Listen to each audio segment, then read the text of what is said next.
L'épisode suivant aborde des sujets sensibles. La discrétion des spectateurs est conseillée. Alexis Patterson était une boule d'énergie positive sans limite, mais restait une jeune fille bien élevée de Milwaukee, dans le Wisconsin. Ses compétences sociales innocentes et son sens mature du leadership ont cependant été brutalement interrompues par une disparition non résolue au printemps 2002, laissant tous ceux qui la connaissaient dans sa maison familiale de la 49e rue et tout son quartier de Washington Heights dans la stupeur. Cherchant des réponses dans une mer de mystères qui nous a tous noyés dans le doute, dans l'espoir de fournir des raisons plus solides, fondées sur des preuves observables et une analyse de la situation. Ceci est une analyse de l'enlèvement d'Alexis Patterson dans le sud-est du Wisconsin, aux États-Unis. Et la recherche qui a duré des décennies pour retrouver la petite fille qui a disparu en un clin d'œil au milieu d'une mer d'autres enfants.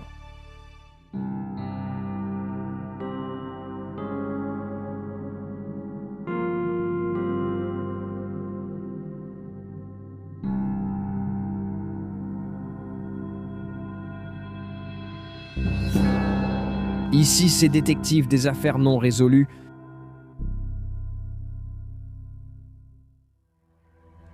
Le 4 avril 1995, dans le quartier de Washington Heights à Milwaukee, dans le Wisconsin.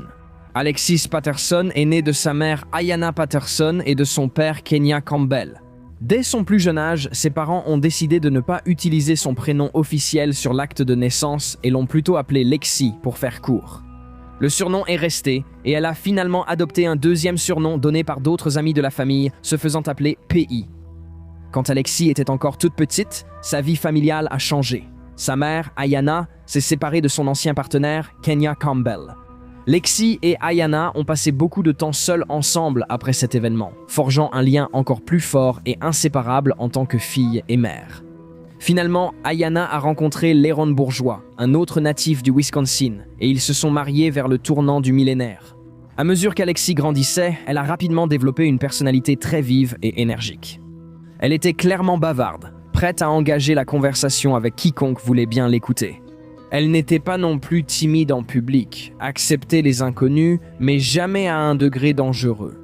En d'autres termes, tout le monde disait souvent qu'Alexis était simplement une enfant adorable à côtoyer, et beaucoup de personnes, de son âge comme plus âgées, appréciaient sa présence.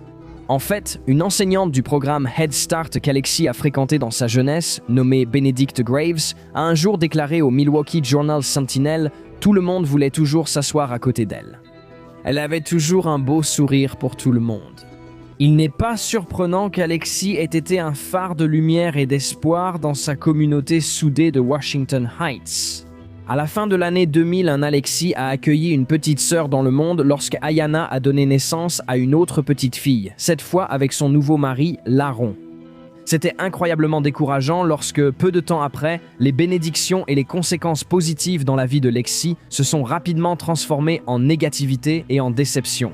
Bien qu'Alexis n'ait jamais été proche de son père biologique, Kenya Campbell, ses démêlés avec la justice ont malheureusement jeté une ombre sur elle aussi. Les problèmes juridiques liés à une accusation de coups et blessures mineures.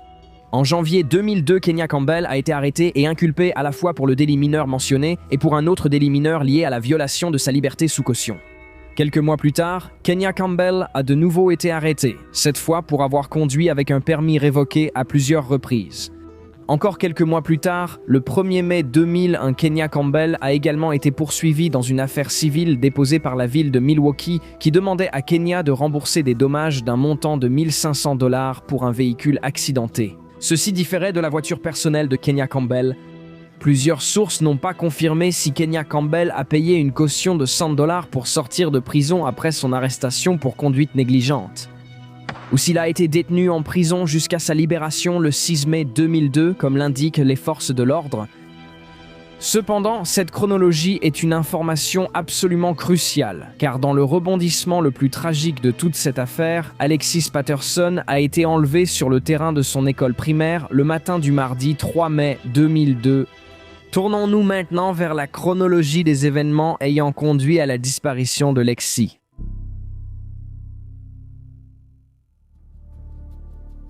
À la mi-avril 2002, environ 6 semaines avant la disparition d'Alexis.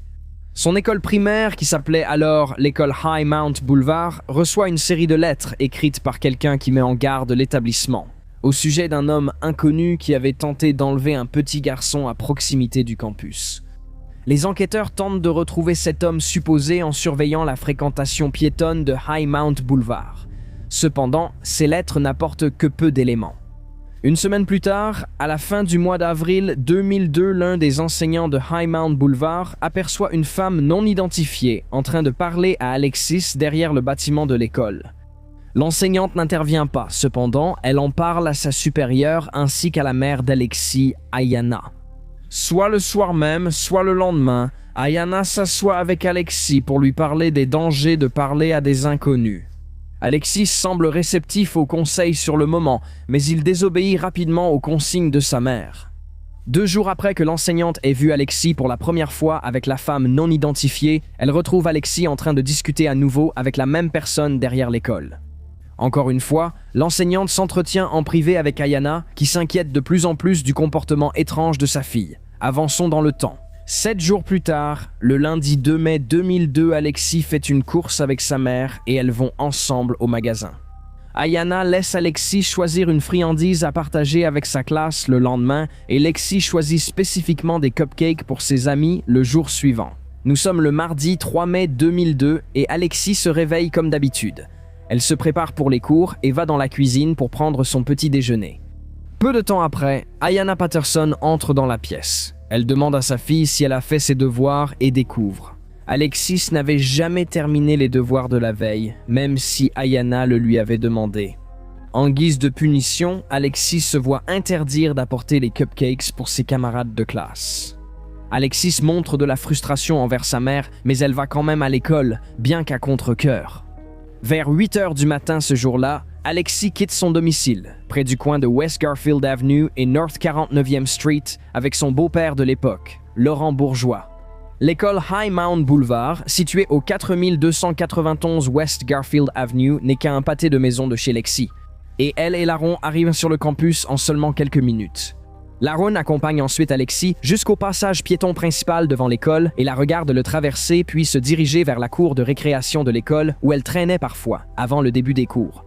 Laron jette un dernier regard à sa belle-fille avant de se retourner et de rentrer chez lui. Ce sera la dernière fois qu'Alexis Patterson sera vu de façon confirmée. Quelques minutes plus tard, plusieurs élèves de High Mount se souviennent avoir vu Alexis assise toute seule sur le terrain de jeu, apparemment bouleversée et en train de pleurer.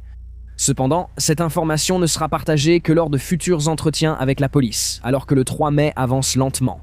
Alexis ne se présente à aucun de ses cours pendant la récréation ou le déjeuner, cependant, elle est simplement notée comme absente sans justification. Et les enseignants poursuivent leurs cours. Aux alentours de 14h55, Alexis ne rentre pas de l'école, et sa mère, Ayana, devient immédiatement suspicieuse. Il n'y a que 242 pas entre sa porte d'entrée et les marches de High Mount Boulevard, et Alexis n'avait aucun rendez-vous après l'école. Ayana est d'abord bouleversée par la nouvelle, sans comprendre pourquoi sa fille ne serait pas venue en classe. Peu de temps après, à exactement 15h, Ayana sent que quelque chose ne va pas et court dans la rue jusqu'au bâtiment de l'école. Quelques minutes plus tard, Ayana parvient à retrouver les administrateurs de l'école qui lui disent cela. Selon l'enseignante de Lexi, la fillette de 7 ans n'a assisté à aucun cours de toute la journée. Ayana se demande pourquoi aucun enseignant ni membre du personnel ne l'a informée de l'absence de sa fille. Principalement parce qu'Alexis avait une assiduité parfaite avec des notes excellentes dans toutes les matières et son absence n'aurait pas pu passer inaperçue. Lorsqu'aucune trace d'Alexis ne peut être trouvée dans l'enceinte de l'école, Ayana se rend alors chez sa grand-mère, également située à proximité de High Mount Boulevard. Elle non plus n'a pas eu de nouvelles d'Alexis ce jour-là, ce qui ne laisse à Ayana d'autre choix que de contacter les forces de l'ordre. Ainsi, quelques minutes après 15h, Ayana appelle les autorités locales pour signaler la disparition d'Alexis Patterson. Dans l'heure qui suit, le département de police de Milwaukee arrive au domicile des Patterson et effectue une fouille officielle des environs, y compris dans l'enceinte de l'école. Au début, tant les enquêteurs que les propres parents de Lexi pensaient qu'il s'agissait d'une fugue. Ayana et Laron pensent tous les deux qu'il y avait une réelle possibilité que ce soit le cas, car Alexis avait quitté la maison frustré à cause de ses devoirs non terminés et de l'histoire du cupcake. La première recherche a été organisée en quadrillage, en se concentrant d'abord sur tous les quartiers du nord-ouest de la région du Grand Milwaukee. La recherche s'est ensuite concentrée sur West Vine Street, North 60e Street, North 6e Street, et les maisons inoccupées à proximité immédiate de High Mount Boulevard, sans rien trouver de valeur. Le lendemain, le mercredi 4 mai 2002, les autorités ont installé un poste de commandement mobile juste devant la maison des Patterson sur la 49e rue. Quelques jours plus tard, Arthur Jones, le chef de la police de Milwaukee, révèle aux journalistes qu'il pense toujours qu'Alexis est une fugueuse à cause de la dispute qu'elle a eue le matin de sa disparition. Au cours des semaines suivantes, les recherches de la police s'étendent aux équipes de plongeurs lorsque le lagon voisin est exploré dans toute sa profondeur. Pendant ce temps, sur la terre ferme, les forces de l'ordre utilisent divers bateaux, véhicules, motos, hélicoptères et même des cavaliers pour ratisser les rues et les forêts des environs du Wisconsin. En même temps, des centaines de bénévoles citoyens de Milwaukee et des communautés voisines se rassemblent pour aider aux opérations de recherche et de sauvetage, notamment dans les ruelles cachées et les parcs publics. Un rebondissement survient lorsque, le 14 mai 2002, le service de police de Milwaukee accorde une nouvelle interview dans laquelle l'affaire de Lexi passe du statut de fugueuse à celui d'enfant en danger détenu dans des circonstances suspectes. Au cours du premier mois de l'enquête, les détectives interrogent les camarades de classe d'Alexis, qui connaissaient ses habitudes et activités habituelles à l'école. Ils interrogent également les enfants dans l'espoir que l'un d'entre eux se souvienne de quelque chose ou même de quelqu'un en particulier. Le matin de la disparition, plusieurs élèves disent à la police avoir remarqué un camion rouge garé à proximité de leur école la semaine précédant le mardi 3 mai. Puis, juste après la disparition d'Alexis, le camion a disparu et n'a plus jamais été revu depuis. Malheureusement, les forces de l'ordre ne parviennent pas à localiser un camion de cette couleur dans les quartiers et villes environnants et le véhicule n'a jamais été identifié. Ayanna et Laron sont tous deux interrogés par la police. Cependant, chaque parent maintient son innocence. Kenya Campbell, le père biologique de Lexi, avait auparavant été en prison jusqu'au 6 mai selon la police de Memphis et n'a donc jamais été pleinement interrogé en tant que suspect ou personne d'intérêt. Rien de vraiment crédible n'apparaît pendant quelques mois, jusqu'en août 2002, lorsqu'un informateur anonyme appelle un studio de télévision local et les informe que le corps manquant d'une jeune fille aurait été jeté dans la rivière Milwaukee toute proche, dans la zone nord-est autour du parc Esterbrook. En quelques jours, la police de Memphis envoie une équipe de plongeurs pour fouiller la partie supérieure de la rivière Milwaukee, mais ils ne trouvent rien qui ressemble à des restes humains. Les détectives se tournent alors vers les registres des délinquants sexuels et les personnes récemment mises en liberté conditionnelle ou en probation, mais là encore, ils ne trouvent pas la moindre preuve. Au printemps 2003, après qu'aucune nouvelle piste n'a été découverte dans la recherche d'Alexis, Laron Bourgeois passe un test polygraphique officiel mené par la police de Memphis concernant la disparition. Des rapports affirment que Laron a échoué à son test polygraphique. Cependant, les questions restent secrètes et ces tests sont connus pour leur manque de fiabilité. Ayanna se manifeste également et annonce qu'elle est en train de finaliser un divorce avec Laron qui a récemment été décrit comme violent et menaçant. Au cours des années suivantes et au-delà, le père biologique de Lexi ainsi que son beau-père font des allers-retours en prison pour divers crimes. L'un d'eux, en 2013, voit Kenya arrêtée pour avoir battu sa nouvelle fille de 8 mois. Au cours de toutes ces années jusqu'à aujourd'hui, les autorités ont interrogé près de 100 personnes et examiné plus de 12 000 documents comprenant à la fois des dossiers de preuves et des notes. Cependant, ils ne sont toujours pas plus près de retrouver Alexis ou d'expliquer les circonstances entourant sa disparition suspecte. Lorsqu'on regarde l'ensemble de l'affaire d'Alexis Patterson, cela peut sembler être une disparition simple et évidente, l'enlèvement étant l'explication la plus probable. Cependant, lorsque vous grattez les couches du dossier et de l'enquête elle-même, il y a des signes que tout n'est pas ce qu'il paraît. Avec un important conflit d'intérêts en jeu à cause des rôles de la police et de leur lien avec le beau-père de Lexi, Laurent Bourgeois. La situation remonte au 28 octobre 1994, lorsque Léron a été impliqué dans un braquage de banque à grande échelle qui a mal tourné dans la région du Grand Milwaukee. Pendant le braquage, Laron était chargé d'être le chauffeur de fuite, posté juste devant la banque sur W Capital Drive. Pendant ce temps, son complice, Booker T. Shipp, a mené le braquage proprement dit lors de la sortie de Shipp de la banque et dans les rues. Les forces de l'ordre avaient déjà répondu à l'alarme de la banque déclenchée après les interruptions de Shipp. L'agent intervenant, le policier Ronald Edbenny du département de police de Glendale, dans la banlieue de Glendale, Wisconsin, a pris contact avec Shipp et s'est lancé dans une courte poursuite à pied. Alors que Shipp prenait la fuite, il a utilisé son arme à feu et a tiré à plusieurs reprises sur l'agent Edbenny, malgré le port d'un gilet pare-balles. Edbenny a été touché à plusieurs reprises au cou par les balles de Shipp et est décédé pendant son transport à l'hôpital. Shipp a réussi à échapper à l'arrestation à pied et a rejoint le point de rendez-vous avec Laron qui les a emmenés en sécurité. Cependant, les deux hommes n'ont pas pu éviter la capture indéfiniment. Quelques mois plus tard, Shipp a été arrêté pour une nouvelle tentative de vol à main armée et Laron a également été appréhendé. Les procureurs ont finalement conclu un accord avec Laron, qui a obtenu l'immunité s'il témoignait contre le tireur lui-même, Booker Shipp. Ainsi, alors que l'homme responsable du meurtre du policier a été mis derrière les barreaux, son complice, lui, n'en était pas certain. Laron a aidé les autorités à arrêter leur cible numéro 1.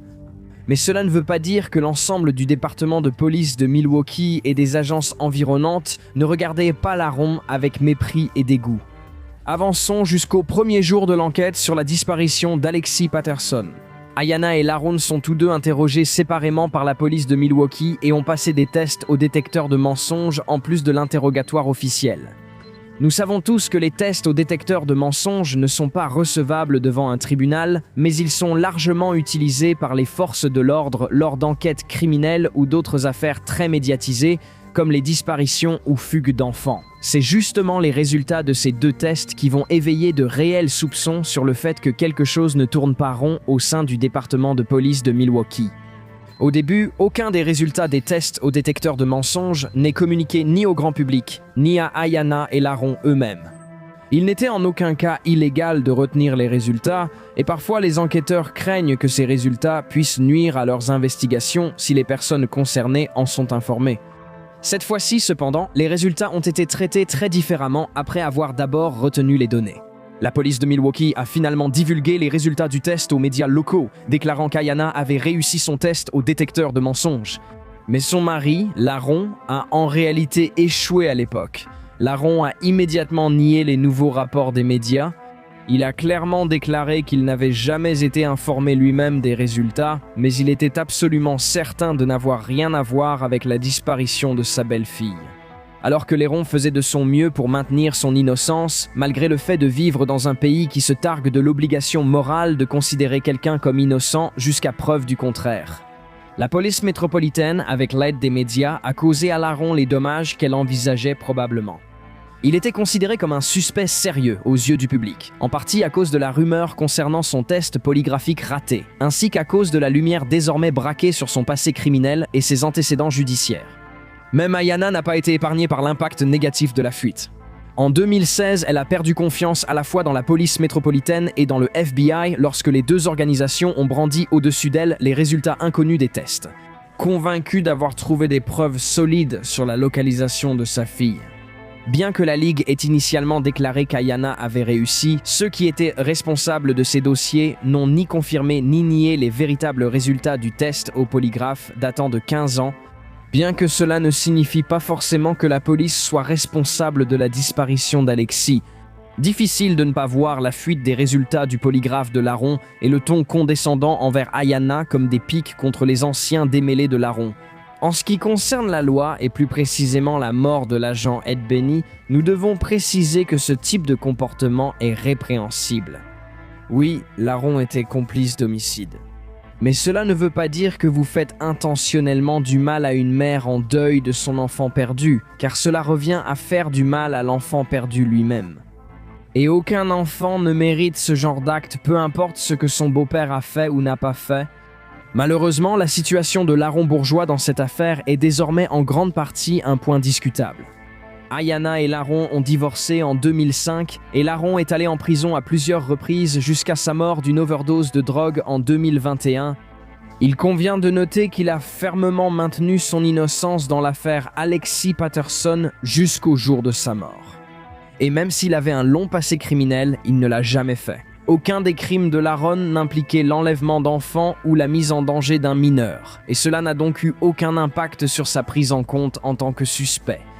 Les braquages de banque et les accusations de drogue n'excluent pas l'enlèvement et le meurtre d'un enfant. Point final. Cela place également une énorme cible sur le dos du département de police de Milwaukee. Comment peut-on leur faire confiance alors qu'ils semblent avoir comploté la chute d'Ayanna et de Laron aux yeux du public? Les responsables de l'enquête sur Alexis Patterson se sont depuis manifestés et ont déclaré qu'ils auraient dû gérer le test initial au détecteur de mensonges avec plus d'humilité. Mais cela ne change rien au fait que leurs comportements immatures auraient pu permettre aux véritables responsables d'échapper à la détection et de s'en tirer après le crime. Il est essentiel de responsabiliser les forces de l'ordre en cas de conflit d'intérêts dans de telles affaires. Et ce seul point pourrait avoir l'impact le plus important sur l'ensemble de l'enquête. Au final, cela nous pousse à nous poser la grande question. Qu'est-ce que le service de police de Milwaukee faisait d'autre? Espérons que la vérité sera révélée. Passons maintenant aux théories les plus en vue concernant la disparition de Lexi.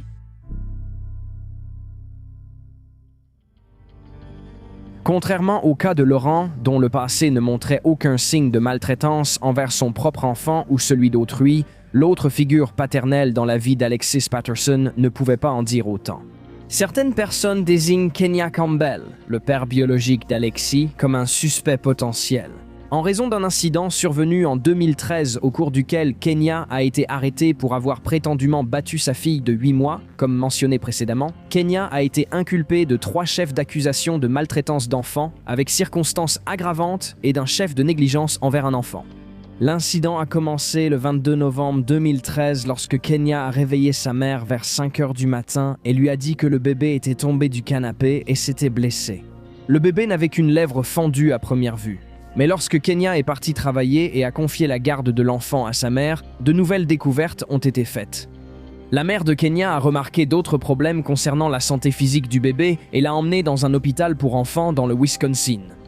Après un scanner rapide et d'autres examens, il a été découvert que la petite fille avait en réalité subi un traumatisme crânien, une mâchoire cassée, des côtes fracturées et une lacération du foie. En conséquence, il y avait du sang dans ses glandes surrénales et de nombreux hématomes sur tout son corps.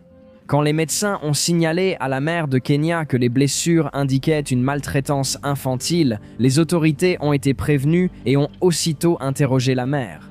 Elle a déclaré à la police avoir entendu le bébé pleurer après sa chute du canapé, puis a changé sa version en affirmant que cela était arrivé après le départ de Kenya au travail. Kenya a ensuite été interrogé et il a déclaré aux forces de l'ordre que sa petite fille n'avait aucune blessure corporelle lorsqu'il l'a récupérée à 15 heures la veille. Mais comme il était le seul à s'occuper d'elle jusqu'au lendemain matin, il restait responsable de la sécurité de l'enfant. Finalement, Kenya a été arrêté. Cependant, il a plaidé non coupable des 4 chefs d'accusation retenus contre lui. Lorsque la situation a été rendue publique pour la première fois, beaucoup de gens ont regardé Kenya avec une suspicion nouvelle, se demandant si ses tendances abusives remontaient à son premier enfant et potentiellement à sa disparition. Ces sentiments proviennent de l'incertitude entourant le temps que Kenya a passé en prison du comté au début du mois de mai 2002 à la suite d'une accusation de conduite négligente d'un véhicule à moteur. Personne n'a pu déterminer si Kenya avait été libéré le 1er mai ou le 6 mai, un détail crucial étant donné qu'Alexis a disparu le 2 mai. Heureusement, le MPD a pu dissiper la confusion lorsqu'ils ont confirmé, grâce à leur dossier, que Kenya Campbell n'avait pas été libéré de prison avant le 6 mai, ce qui rendait impossible qu'il soit responsable de la disparition de Lexi. La police a également déclaré que Kenya était communicatif et coopératif même après ses procédures pénales. Donc, même si son comportement ultérieur envers son autre petite fille est répréhensible, son alibi l'innocente de toute implication dans l'affaire en question. Une fois que Laurent Bourgeois et Kenya Campbell ont été écartés, la police n'avait plus beaucoup d'autres pistes pour chercher des suspects. Un autre incident étrange s'est produit avec un appel anonyme à une chaîne d'information locale de Milwaukee. Laplan, supposé être un homme plus âgé, a dit à la chaîne de télévision qu'il tenait cette information de source sûre. Les restes d'Alexis ont été jetés dans les environs du parc Esterbrook, au fond de la rivière Milwaukee. Avant d'obtenir des informations de Laplan ou de contacter les forces de l'ordre pour localiser, l'informateur anonyme a raccroché et on n'a plus jamais eu de nouvelles. Les autorités n'ont eu d'autre choix que de ratisser le parc Esterbrook et de draguer le lit de la rivière Milwaukee après quelques jours d'intervention des équipes de plongeurs. Après avoir consacré des heures et des heures à la recherche, la police de Milwaukee n'a rien trouvé, ce qui a rendu Laplan inutile comme piste. Pourtant, quelque chose dans cet appel ne nous laisse pas tranquilles. Bien qu'il y ait de fortes chances qu'il ne s'agisse que d'une mauvaise blague de mauvais goût, une partie de toute personne sensée se demande si Laplan aurait pu être l'auteur des faits. Jouer avec les forces de l'ordre, les narguer avec ce qui pourrait être, juste pour les induire en erreur. Se pourrait-il que ce soit une ruse de l'auteur pour gagner du temps et s'échapper de la région du Grand Milwaukee?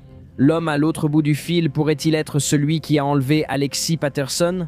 On pourrait aller encore plus loin et se demander, l'homme qui a appelé la chaîne d'information pourrait-il être lié d'une manière ou d'une autre au détenu qui est entré dans l'enquête? 1 à 2 ans plus tard, la situation s'est produite soit en 2004, soit en 2005, car les rapports ne permettent pas de préciser exactement l'année. Cela s'est produit lorsqu'un détenu d'un établissement voisin du Wisconsin s'est manifesté avec des informations selon lesquelles les restes d'Alexis Patterson auraient été emmenés dans le sud des États-Unis et enterrés aux alentours d'une grande zone métropolitaine.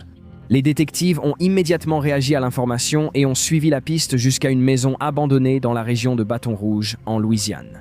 Malheureusement, rien de notable n'a été découvert dans la structure vide ni sous le sol autour de la maison. Les informations du détenu se sont révélées être une impasse totale. On peut se demander si le détenu est bien celui qui avait contacté les informations locales quelques années plus tôt avec un tuyau tout aussi trompeur. Il est important de noter que de faux appels comme celui-ci sont fréquents dans les enquêtes sur des affaires non résolues, surtout concernant les disparitions. Cependant, cette affaire n'a pas bénéficié de la couverture médiatique ni de la sensibilisation publique habituelle. Comme cela s'est produit à peu près au même moment que la disparition d'Elizabeth Smart à Salt Lake City, dans l'Utah, en juin 2002. Ainsi, il n'est pas impossible qu'un même plaisantin soit devenu obsédé par cette affaire peu connue et ait cherché à perturber les enquêteurs, sur plusieurs fronts. L'autre protagoniste majeur de l'affaire, qui n'a pas encore été pleinement analysée par le public, est la femme non identifiée qui a été vue en train de parler à Alexis derrière l'école dans les semaines précédant sa disparition. Il y a aussi l'homme qui aurait tenté d'enlever un enfant sur le campus de Highmount Boulevard plus tôt ce même mois. Nous avons peu d'informations sur ces personnes d'intérêt, mais nous espérons qu'elles ont été retrouvées et écartées par la police de Memphis. Si vous savez quoi que ce soit sur la personne qui parlait à Alexis derrière le bâtiment de l'école Highmount Boulevard au printemps 2002 ou sur la personne responsable de l'enlèvement présumé, 6 semaines avant la disparition d'Alexis, c'est maintenant le moment de vous manifester. La dernière personne d'intérêt restante dans l'affaire d'Alexis Patterson est sans aucun doute la plus fascinante. Certaines personnes, y compris Ayanna Patterson elle-même, pensent avoir retrouvé sa fille disparue dans la petite banlieue tranquille de Bryan, dans l'Ohio. La situation s'est présentée à l'été 2016 lorsqu'un journaliste a frappé à la porte d'Ayanna Patterson et lui a montré une photo d'une femme nommée Lisa de Bryan, dans l'Ohio, une petite ville située dans la région nord-ouest de l'État. Lisa ressemblait de façon frappante aux photos d'évolution d'âge de la fille disparue d'Ayanna, selon le journaliste et l'ex-mari de Lisa. Un homme du nom de Joshua Miller pensait qu'elle pouvait être Alexis Patterson sous une nouvelle identité, sans jamais le savoir. Lisa n'avait aucun souvenir concret de sa vie avant l'âge de 10 ans sans acte de naissance, ni aucun document pour prouver d'où elle venait. Lisa et Josh se sont rencontrés en 2009 et ont eu un enfant ensemble au cours de leurs premières années. Lisa avait déjà un enfant d'une relation précédente, mais la famille recomposée avait bien commencé. Malheureusement, le mariage n'a pas duré longtemps et en 2013, le couple a divorcé après seulement 4 ans. Cependant, ce ne serait pas la fin de leur histoire. Lorsque Joshua a vu les photos d'Alexis vieilli artificiellement à 17 ans, il a remarqué une ressemblance frappante avec son ex-femme et a commencé sa propre enquête amateur. À l'époque, lui et Lisa se disputèrent la garde de leur fils, mais cela n'a pas empêché Joshua de poursuivre ses recherches. Il a fait remarquer les incohérences dans l'enfance de Lisa, comme nous l'avons mentionné précédemment à propos de ce qu'elle lui avait raconté lorsqu'ils se sont rencontrés pour la première fois. Elle est née le jour de la Saint-Valentin en Amérique centrale, avant d'être abandonnée par son père biologique et amenée aux États-Unis, puis en Californie par sa mère biologique et son beau-père. 12 ans auparavant, quelque part dans les années 2000, pourtant, Joshua ne pouvait pas ignorer le fait que Lisa avait une tache de naissance similaire à celle d'Alexis, exactement au même endroit sur leur corps, ainsi que plusieurs autres détails correspondants. Finalement, les similitudes étaient trop grandes pour être comprises sans analyse approfondie, et Joshua a soumis sa théorie à son ex-femme elle-même. Lisa a été surprise par ces développements, mais elle a en fait réagi avec empathie envers Ayanna et toute la famille Patterson, et elle a accepté un prélèvement ADN par les forces de l'ordre. En attendant, Lisa a tenté de faire plus de recherches sur sa propre ascendance. Elle a réussi à déterminer son lieu de naissance en Amérique centrale et a commandé un nouvel acte de naissance auprès de son pays d'origine.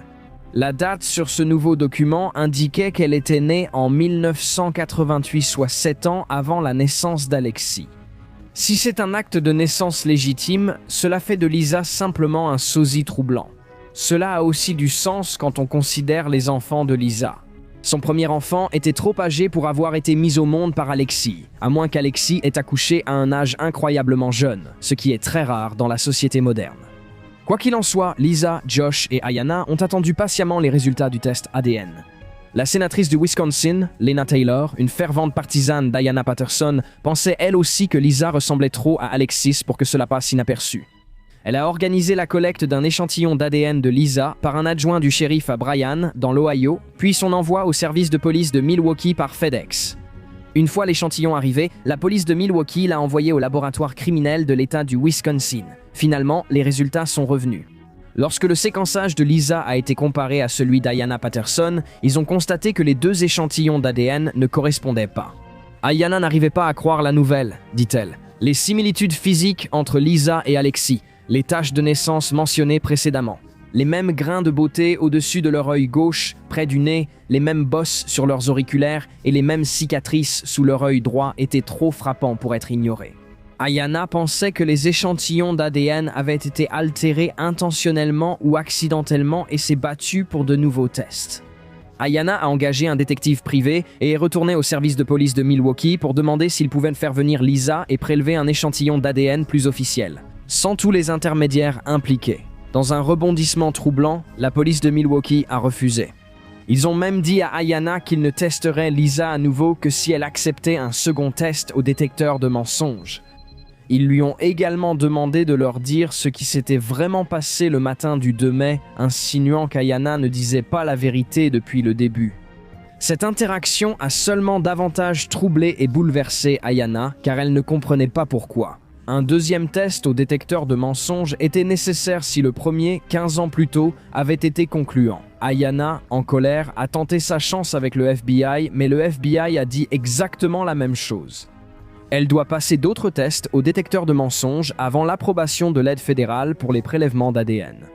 Ayanna a de nouveau refusé un deuxième test, déclarant qu'elle ne se soumettrait à aucun autre examen à moins que les résultats précis de son premier test ne lui soient communiqués. Les agences locales et fédérales ont toutes deux refusé cette demande. Depuis, Ayanna a cessé d'explorer la piste de Lisa dans le cadre de ses propres recherches pour retrouver sa fille toujours disparue. Mais au fond d'elle, elle pense que la femme de Bryan, dans l'Ohio, est très probablement Alexis Patterson. Néanmoins, l'enquête se poursuit. Alors que l'affaire d'Alexis est loin d'être une enquête simple avec des suspects évidents ou des réponses claires. Nous pensons qu'il est presque certain qu'Alexis n'est pas partie de son propre gré. Elle a été enlevée contre sa volonté et emmenée quelque part loin d'où elle pourrait être facilement retrouvée. Même si elle a pu être triste ou frustrée que sa mère ne l'ait pas laissée apporter des cupcakes à l'école. Ce n'est pas assez grave pour pousser une enfant sans antécédent de fugue ou de mauvais comportement à partir de son plein gré. Nous pensons également qu'aucune implication d'Ayanna ni de ses ex-maris n'est à l'origine de la disparition de Lexi.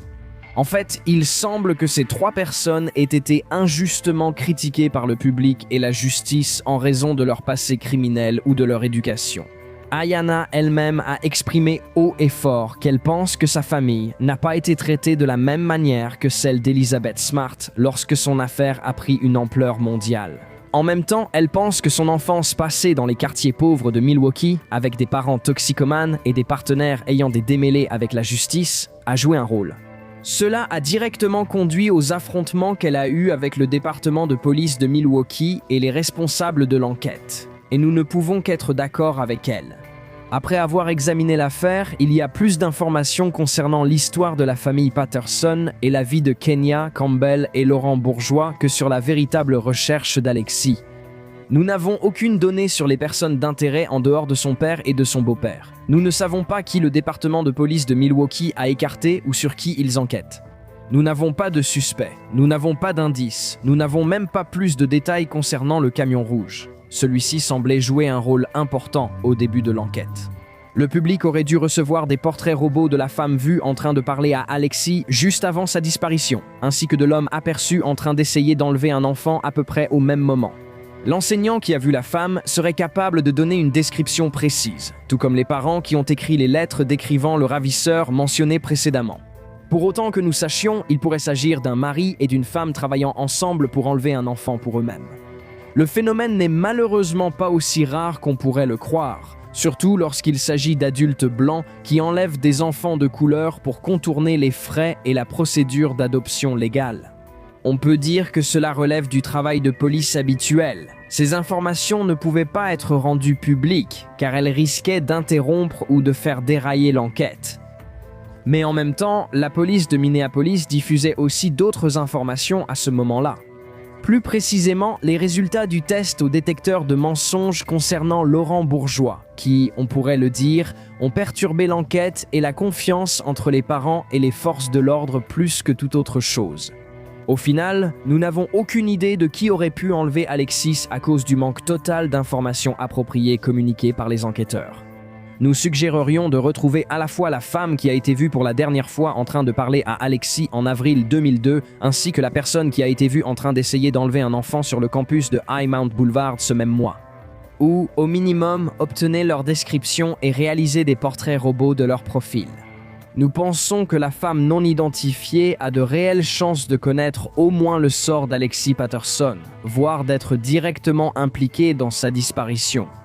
En plus de l'homme qui a tenté un enlèvement similaire au même endroit seulement 6 semaines avant que cela n'arrive à Alexis. Sans aucun doute, la petite fille de Washington Heights a été enlevée, et quelqu'un, quelque part, sait exactement ce qui s'est passé. Il est temps d'arrêter de se concentrer sur la famille Patterson et de regarder du côté de la communauté de Milwaukee et au-delà pour trouver des suspects et des indices. En attendant, nous devons honorer la vie et l'héritage d'Alexis Patterson comme elle le mérite. Elle n'était pas seulement la victime d'une tragédie inexplicable, mais plutôt un petit symbole de ce que l'innocence pure peut engendrer. Elle aimait les gens et les gens l'aimaient. Elle a aidé les gens à se sentir à l'aise même dans des situations inconfortables. Et elle répandait rapidement des sourires et de la joie dans un monde souvent dépourvu de cette positivité. Sa facilité à être à l'aise avec des inconnus l'a parfois mise dans des situations difficiles, mais cela ne devrait pas lui être reproché.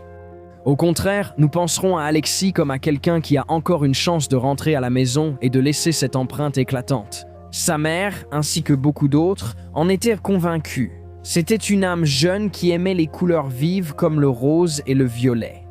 Et en s'évadant dans le monde du roller pendant son temps libre, elle était une enfant qui avait encore tant à offrir. Alexis Patterson est toujours un symbole de bonheur, d'amour et de la beauté créé par les êtres humains qui vivent avec une foi inébranlable dans le bonheur et l'appréciation des uns envers les autres. Ici Détective Cold Case.